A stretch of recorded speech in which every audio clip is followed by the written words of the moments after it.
Bonjour à tous, bienvenue dans ce deuxième épisode sur la cuisine du Xinjiang, dans ce restaurant Little Bazaar. La dernière fois, nous avons réalisé un mets traditionnel, délicieux, un tapanchi ou encore ragoût de poulet et de pommes de terre. Cette fois-ci, nous revenons pour découvrir deux recettes traditionnelles à ne rater sous aucun prétexte. Je suis Lisa et bienvenue dans Secret Chef, l'émission qui donne l'écran. Bonjour Chef Zhang. Bonjour. Nous revoilà pour préparer de nouvelles recettes. Alors qu'allons-nous présenter aux téléspectateurs aujourd'hui? Des brochettes de mouton pour notre première recette et des petits pains grillés farcis au mouton. Effectivement, les habitants du Xinjiang ont mille et une façons de préparer la viande de mouton et j'ai hâte de découvrir les deux recettes d'aujourd'hui. Quels sont les ingrédients nécessaires pour préparer nos brochettes de mouton? Il nous faut des oignons, de la viande de mouton, du gras de mouton, du cumin, des graines de sésame, du piment en poudre, 2 œufs, des 13 épices et du sel. Ensuite, un peu d'eau et des brochettes de tamaris. Le plus important dans cette recette, c'est le mouton. Alors d'où nous viennent les morceaux que nous avons choisis? Ce sont des moutons qui ont grandi sur la prairie de Yili, au pied de la montagne Tian Shan. Ils sont élevés au naturel, sa viande est donc très bonne. Et quel est le meilleur morceau pour faire des brochettes de mouton? On choisit la viande de gigot. C'est la partie la plus tendre et son goût est merveilleux. Comment va-t-on couper ce morceau? Nous devons d'abord enlever les tendons et l'excès de gras, parce qu'ils sont un peu durs et leur goût n'est pas très bon. Alors, on s'en débarrasse. Vous voyez? D'accord. Nous avons enlevé les tendons et l'excès de gras. Nous allons couper en lanières comme ça. D'abord en lanières. Et puis, on recoupera en petits morceaux. On a besoin de combien de morceaux par brochette? Pour une brochette, il nous faut 3 morceaux de maigre et 2 de gras. C'est la meilleure des proportions.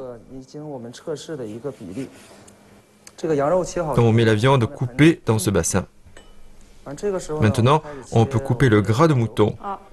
On les coupe également d'abord en grandes tranches, puis en lanières. Ça ne va pas être trop gras en bouche? Ce sont de très grands morceaux de gras. Quand le gras de mouton est bien cuit, il est tendre à l'intérieur et croustillant à l'extérieur. Le surplus de gras disparaît avec la cuisson. Si vous n'aimez pas manger le gras, vous pouvez choisir une viande un peu plus grasse. Comme ça, pas besoin d'ajouter du gras de mouton. Bien, le gras est coupé. On le place dans ce même bassin. À ce stade, nous pouvons couper et mariner les autres ingrédients. On a choisi des oignons blancs, mais il y a également des oignons rouges et jaunes. On peut utiliser n'importe quelle variété. La raison pour laquelle nous choisissons des oignons blancs est également importante. L'oignon blanc a un goût plus prononcé et l'oignon rouge risque de décolorer, ce qui affectera l'aspect de la viande. Maintenant, le gras et la viande sont coupés. On met les oignons dans le bassin et on marine avec la viande. Le mouton se marie très bien avec l'oignon, n'est-ce pas? Oui, oui.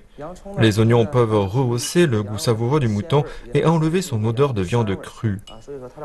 C'est vraiment une combinaison parfaite. Ensuite, on ajoute un peu de sel et des 13 épices.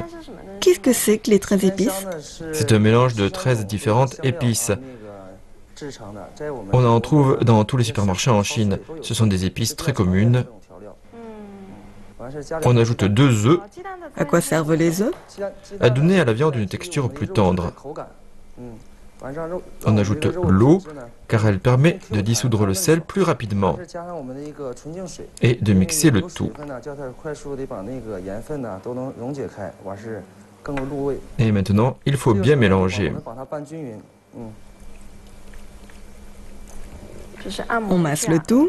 Oui. On casse les œufs et on mélange bien le sel et les 13 épices.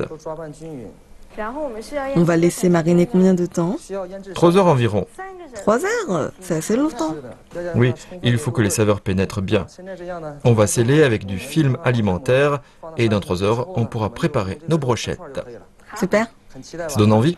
Oui, j'ai hâte. Super, nous allons faire des brochettes ensemble. Je vais vous montrer. Merci. Maintenant, la viande a bien mariné. Nous pouvons faire les brochettes. Ces brochettes de tamaris sont prêtes. On va enfiler les morceaux de mouton. Qu'est-ce que c'est que le tamaris? On utilise en général des brochettes de fer. C'est notre particularité. Le tamaris grandit dans le nord-ouest de la Chine. Il offre un arôme fruité et il aide à enlever l'odeur de viande crue du mouton. Comment on enfile? D'abord, on prend un morceau de viande maigre et on le pique dans le sens des fibres. Ah, comme ça? Dans le sens des fibres, pas le Il contraire. faut faire attention au sens. Attention aux mains. C'est assez dur. Oui, et maintenant, un morceau de gras. Il y a donc un morceau de maigre, un morceau de gras, et ainsi de suite. Et voilà notre brochette de mouton. Eh bien, c'est beau. 3 morceaux de maigre et 2 morceaux de gras. Ces brochettes de mouton sont plus grandes que la moyenne. Et la brochette est plus épaisse. C'est un travail difficile. Nos brochettes sont prêtes, on peut les griller. Très bien, allons-y.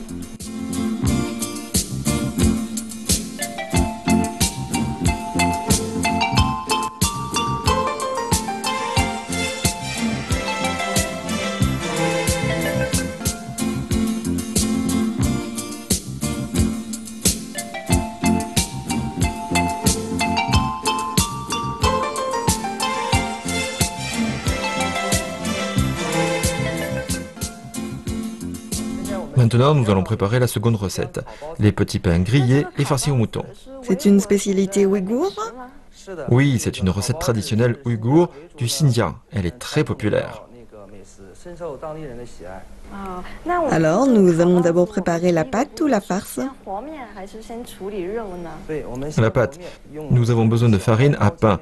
Voici 500 g de farine. Est-ce qu'on verse l'eau ou le lait en premier? D'abord du sel et du sucre. Un peu de sel, À quoi sert le sucre? à rendre la pâte plus molle et meilleure au goût. Ensuite, on ajoute le lait. C'est pour sa couleur et son parfum. Quelle quantité de lait? Environ 5 centilitres. Maintenant, nous ajoutons de l'eau, environ 17 centilitres d'eau. Plus d'eau que de lait.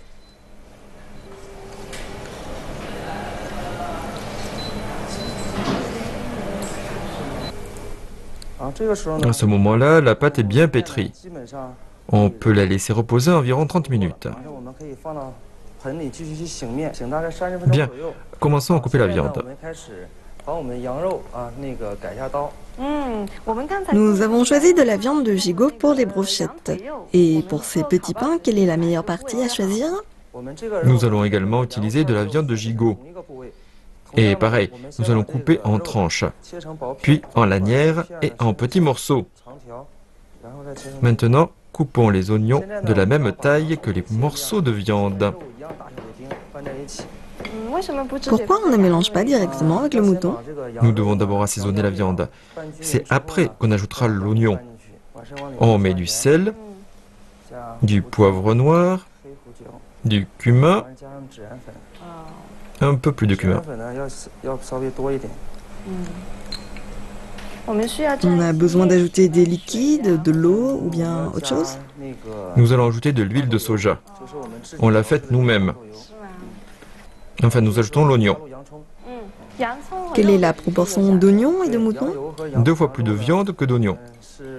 À ce moment-là, la viande est bien mélangée. On la réserve. Voyons voir l'état de la pâte. On fait maintenant une forme longue pour morceler en petits morceaux à la main.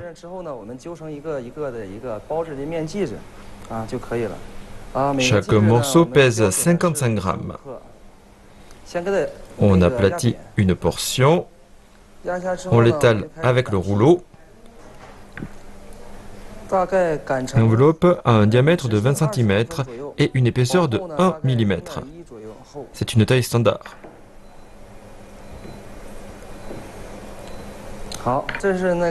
On peut la farcir. On fait ça ensemble? D'accord? Avec plaisir, j'en prends une. On met la farce au milieu de la pâte. On en met beaucoup. 75 grammes de farce par pain. Merci. On aplatit un peu la farce. On peut commencer à former le pain. Le premier geste, on rabat. Le deuxième geste, on rabat ici. Le troisième, on pousse ce côté. Ensuite, on plie. Enfin, on referme le pain avec ce côté. Cette forme est originale. C'est l'une des caractéristiques de nos petits pains. Nous faisons des pentagones. Le dernier côté doit être humidifié avec de l'eau pour le fixer. Sinon, le jus coulera lors de la cuisson. Je vois. Et voilà, nos petits pains sont prêts à la cuisson. Une fois bien enveloppés, on les dépose sur une plaque. On brosse d'un peu de jaune d'œuf.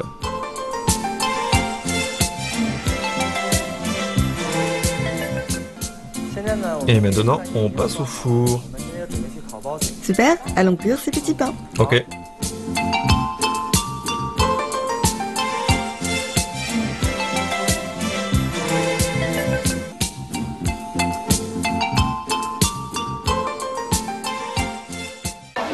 Et voilà le moment tant attendu de la dégustation. Nous allons tout de suite goûter ces merveilleuses brochettes de mouton. Donc il y a des morceaux de viande maigre et des morceaux de gras. Donc goûtons ce que ça donne, je vais directement manger. Hein.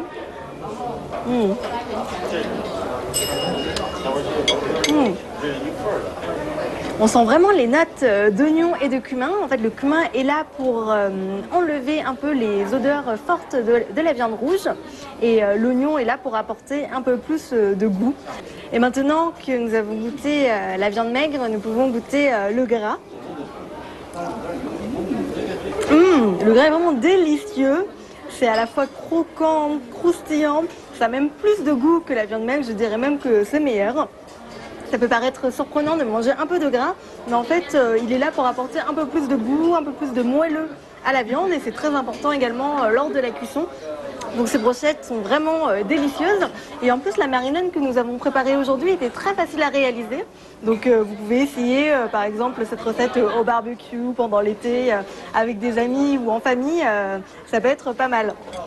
Regardez-moi ces petits pains farcis et grillés à la viande de mouton. Le plus difficile, c'est d'attendre que ça refroidisse un peu, sinon on risque de se brûler. Regardez-moi ça, c'est magnifique, c'est vraiment un côté doré. Allons voir ce que ça donne au niveau du goût.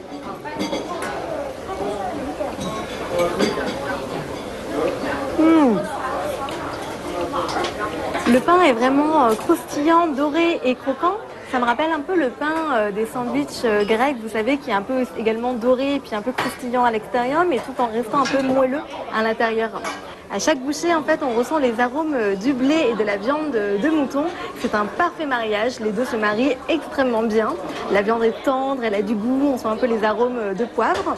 Et en fait, le gras du mouton a un peu fondu, ce qui donne un peu de jus dans ce petit pain. C'est vraiment délicieux et ça ne m'étonne pas que cette recette soit si connue dans la région du Xinjiang et dans le reste de la Chine. Donc voilà, j'espère que les deux recettes que nous avons réalisées aujourd'hui vous ont plu et qu'elles vous ont fait un peu voyager. Et quant à moi, je vous dis à très bientôt dans Secret Chef.